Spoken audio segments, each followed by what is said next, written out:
नमस्कार मित्रों, स्वागत है मेरे इस चैनल में। मैं पंडित लक्ष्मण वत्स। आज हम बात करेंगे पार्ट 7 में ग्रहों की दृष्टि के बारे में।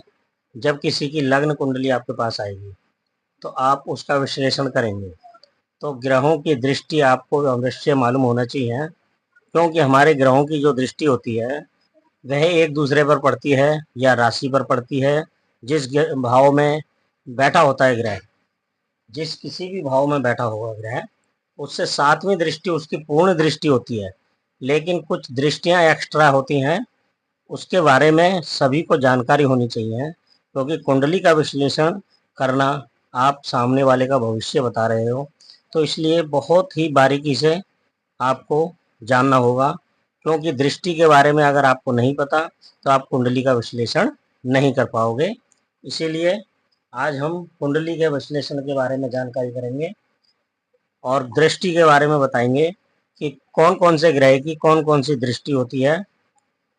सब प्रथम लग्न कुंडली अगर आपके पास किसी की आती है, लग्न कुंडली, तो आप उसको देखोगे तो पता लगेगा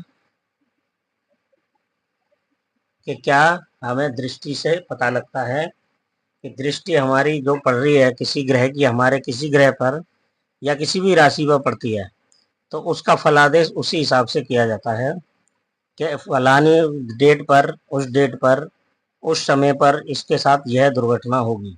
भावों की गणना मैंने आपको बतानी है, वह मैं आपको आगे बताऊंगा। पहले आपको दृष्टि के बारे में पता होनी चाहिए। भाव मैंने आपको पहले ही बताए थे, भाव जो है फिक्स रहते हैं। यह कुंडली के भाव कभी नहीं बदलते। राशियां चलायमान होती हैं, ग्रह चलायमान होते हैं, नक्षत्र ग्रहों के हिसाब से चलायमान होते हैं। इसीलिए ब्रह्मांड, ये कुंडली को आप समझिए ब्रह्मांड। ब्रह्मांड जो है स्थिर रहता है, ब्रह्मांड कभी भी चलता नहीं है, आपको पता ही है। ब्रह्मांड में जितने भी ग्रह हैं यह चलते हैं। तो आज हम चलिए बात करते हैं ग्रहों की दृष्टि के बारे में कि ग्रहों की 4 प्रकार की दृष्टि होती है।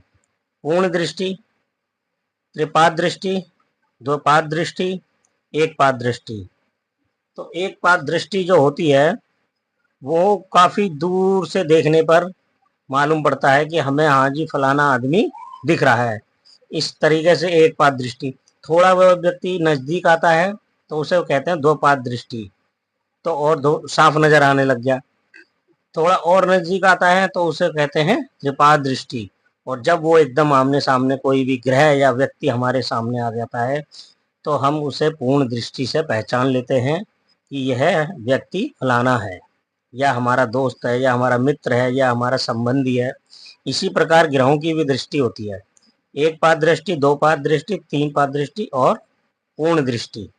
तो पूर्ण दृष्टि में क्या होता है कि पूर्ण दृष्टि में प्रभाव ज्यादा होता है, एक पाद दृष्टि में प्रभाव कम होता है, दो पाद दृष्टि में थोड़ा ज्यादा बढ़ जाता है, तीन पाद दृष्टि में उससे भी अधिक प्रभाव बढ़ जाता है ग्रह का, और पूर्ण दृष्टि में तो पूर्ण प्रभाव रहता ही है, आपको पता है। तो अब हम दृष्टियों की गणना करेंगे आज इस भाग में।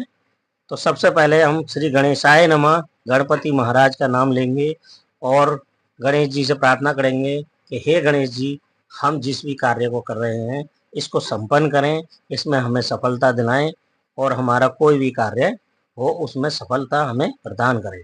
ऐसा आशीर्वाद हमें गणेश जी प्रदान करें, क्योंकि सर्वप्रथम गणेश जी की ही पूजा की जाती है। तो आज पार्ट 7 हम स्टार्ट कर रहे हैं। तो सर्वप्रथम हम सूर्य देव की एक पाद दृष्टि जो होती है वह होती है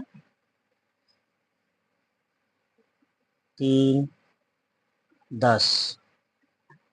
अगर सूर्य देव आपके यहाँ बैठे हैं, सूर्य देव मान लो आपने यहाँ बैठे हैं और यहाँ से आप देखेंगे 1, 2, 3, ये दृष्टि हो गई।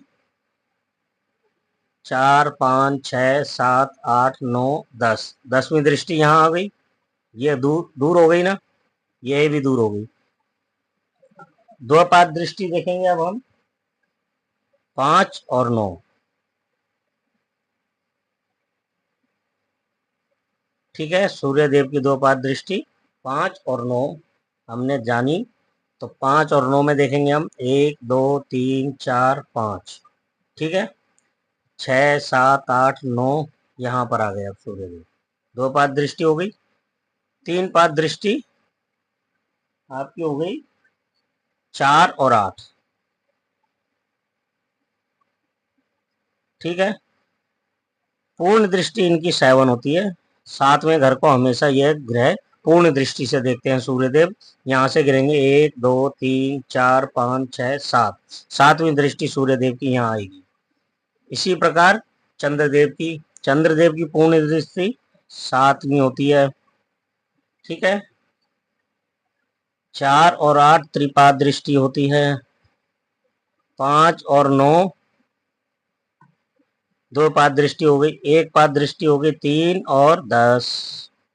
इसी प्रकार मंगल देव की होती है। मंगल देव को लेकिन कुछ 2 दृष्टि जो है पूर्ण दृष्टि 2 एक्स्ट्रा मिली है मंगल देव को। तो वह दृष्टि कौन सी है? 4, 7 और 8। इनको त्रिपाद दृष्टि नहीं मिली है क्योंकि इनकी 4 और 8 पर पूर्ण दृष्टि पड़ती है, इसलिए यहाँ पर ये खाली त्रिपाद दृष्टि से, क्योंकि 4, 8 उनकी पूर्ण दृष्टि हो गई मंगल देव की, और 2 पाद दृष्टि आपकी 5 और 9। 1 पाद दृष्टि हो गई 3 और 10। इसी प्रकार बुध देव की आपकी दृष्टि 7वीं दृष्टि पूर्ण होती है। 4 और 8 त्रिपाद दृष्टि, 5 और 9 2 पाद दृष्टि, 3 और 10 1 पाद दृष्टि होती है। गुरुदेव को भी एक्स्ट्रा दृष्टि मिली है। वह क्यों मिली है? वो भी जब किसी भी भाव में बैठते हैं गुरुदेव, यहाँ बैठे गए गुरुदेव, किसी की कुंडली में भी यहाँ बैठे हैं तो 1, 2, 3, 4, 5 सूर्यदेव पे दृष्टि आ गई इनकी, तो 5 गुरुदेव की 5, 7, 9 यह पूर्ण दृष्टि इनकी है। गुरुदेव की पूर्ण दृष्टि 5, 7, 9 है। तो गुरुदेव 1, 2, 3, 4, 5 इस घर को भी देखेंगे। 6, 7 इस घर को भी देखेंगे। 8, 9 इस घर को भी देखेंगे गुरुदेव। अगर गुरुदेव कुंडली में कहीं भी बैठे हैं, उनकी दृष्टि पूर्ण दृष्टि 5वें भाव पर और 7वें भाव पर और 9वें भाव पर पूर्ण दृष्टि पड़ेगी। इसी प्रकार 4 और 8 इनकी त्रिपाद दृष्टि है। 5 और 9 इनकी पूर्ण दृष्टि हो गई। 3 और 10 क्या हो गई? 1 पाद दृष्टि। शुक्रदेव को भी 7वीं दृष्टि पूर्ण दृष्टि मिली है। 4 और 8 त्रिपाद दृष्टि है। 2 पाद दृष्टि इनकी 5 और 9, 3 और 10 1 पाद दृष्टि। ठीक है, इसी प्रकार शनिदेव को भी एक्स्ट्रा दृष्टि मिली है। क्यों मिली है? क्योंकि ये शनिदेव बहुत ही बलशाली ग्रह हैं हमारे, तो इसलिए इनको पूर्ण दृष्टि 3 मिली है। 3, 7 और 10 यह इनकी पूर्ण दृष्टि है। शनिदेव अगर कहीं भी बैठते हैं, मान लीजिए शनिदेव यहाँ पर बैठे, शनिदेव यहाँ बैठे हैं, तो शनिदेव अपनी पूर्ण दृष्टि से किस किस घर को देखेंगे? 1, 2, 3 इस भाव को देखेंगे। 4, 5, 6, 7 इस भाव को देखेंगे। 8, 9, 10 इस भाव को भी पूर्ण दृष्टि से शनिदेव देखेंगे। तो इनको 1 पाद दृष्टि मिली है, जहां पर उनकी कम नजर जाएगी।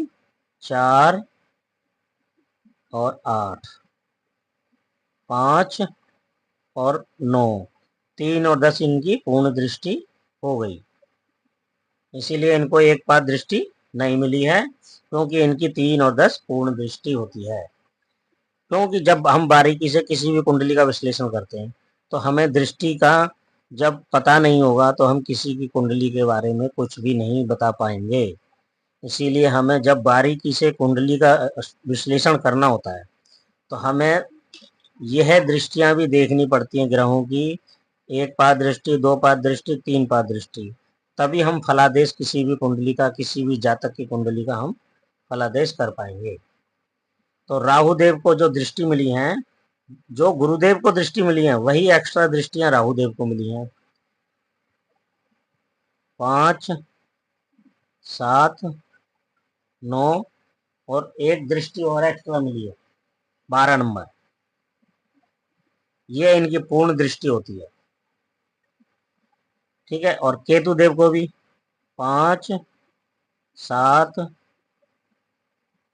9, 12, ये इनकी पूर्ण दृष्टि होती है। किसी भी भाव में बैठेंगे, जैसे राहुदेव, आप मान लीजिए आप राहुदेव यहाँ पर बैठे तो राहुदेव 1, 2, 3, 4, 5 इस भाव को देखेंगे, 6, 7 इस भाव को देखेंगे 7वीं दृष्टि से, 8, 9 9वीं दृष्टि यहाँ शनिदेव पर पड़ेगी, यहाँ पर शनिदेव पर दृष्टि पड़ेगी 9वीं दृष्टि, और 10, 11, 12 12वीं दृष्टि गुरुदेव पर पड़ेगी। अगर गुरुदेव यहाँ पर बैठे हैं किसी की कुंडली में भी, तो उसी हिसाब से हमको विश्लेषण करना पड़ेगा ताकि हम सही सही विश्लेषण कर सकें। अब हम दृष्टि के बारे में बात कर लिया हमने, एक पाद दृष्टि, ठीक है, और त्रिपाद दृष्टि इनकी 2 और 10 है, ठीक। दूसरे और 10वें घर में इनकी त्रिपाद दृष्टि पड़ती है। राहु देव और केतु देव की भी, क्योंकि ये हमेशा कुंडली में आमने सामने होते हैं। अगर राहु देव यहाँ है तो इनसे 7वें भाव में हमेशा केतु देव बैठेंगे, 1, 2, 3, 4, 5, 6, 7, 1, 2, 3, 4, 5, 6, 7 7 हो गए ना, तो केतु देव यहाँ पर आएंगे। कभी भी किसी की भी कुंडली आएगी, अगर वह कुंडली सही है तो राहु और केतु आमने सामने 7वीं दृष्टि में रहते हैं हमेशा। तो ये हमारी कुंडली का विश्लेषण करना हो गया, ये हमारी पूर्ण दृष्टि हो गई। मैंने आपको ग्रहों की दृष्टि के बारे में आज जानकारी दी। यह जानकारी बहुत ही इम्पोर्टेंट है। किसी की भी कुंडली आप अगर देखना चाहोगे, अगर आप विश्लेषण करना चाहते हो और अच्छा ज्योतिष बनना चाहते हो, जैसा कि मैंने आपको अपने प्रथम पाठ में और हर पाठ में बताता हूँ कि मैं आपको धीरे धीरे जरूर सिखाऊंगा, लेकिन कुंडली का विश्लेषण ऐसा बताएंगे कि किसी का भी फलादेश आप करने में कोई भी गलती नहीं करेंगे। कोई भी आपको ये नहीं कह सकता कि यह बात गलत है। तो इसलिए धीरे धीरे हम सीखेंगे और मैं आपको ज्योतिषी का राजा बनाने का जो संकल्प मैंने लिया है वह मैं पूर्ण करके रहूँगा। यह ऐसा मेरा संकल्प है और मैं ये चाहता हूँ कि यह विद्या जो है ज़्यादा से ज़्यादा व्यक्तियों तक पहुँचे, सज्जनों तक पहुँचे और वह इसका लाभ उठाएं। जो अपने जीवन से मतलब समस्याओं से घिरे हुए हैं और जिनका जीवन बड़ी समस्याओं से कठिन व्यतीत हो रहा है, वह भी अपनी कुंडली का विश्लेषण स्वयं कर सकें, ताकि किसी ज्योतिष के पास जाने से पहले आप अपनी कुंडली का विश्लेषण स्वयं कर सकें। ऐसा मेरा मानना है। अगर आप स्वयं अपनी कुंडली का विश्लेषण करेंगे तो आप बारीकी से अपने कुंडली का विश्लेषण कर सकते हैं। तो यह हमारी पूर्ण दृष्टि हो गई आज के बारे में। आज की क्लास हमारी यहीं संपन्न होती है। आशा करता हूँ आपको यह जानकारी अच्छी लगी होगी और मेरे चैनल को इसको सब्सक्राइब करें, बेल आइकन को दबाएं और ज़्यादा से ज़्यादा शेयर करें। जो भी आपके मित्रगण हैं या कोई भी रिश्तेदार हैं, संबंधी हैं, कोई भी अगर कुंडली सीखना चाहता है या अपनी कुंडली विश्लेषण करना चाहता है तो मुझे कमेंट्स करके अपना डेट ऑफ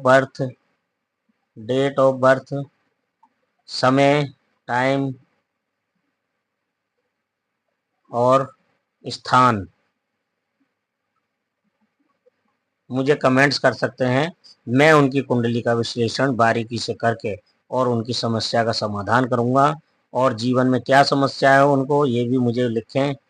कि हमारे पास यह दिक्कत आ रही है, तो मैं उनकी कुंडली का विश्लेषण करके उनको सही जवाब दूंगा। और यह क्लास बिल्कुल फ्री है, इसमें कुछ भी आपको नहीं देना है। इसीलिए आज की क्लास हमारी यहाँ संपन्न होती है। धन्यवाद। आपको अच्छी लगी क्लास तो कमेंट्स ज़रूर करना।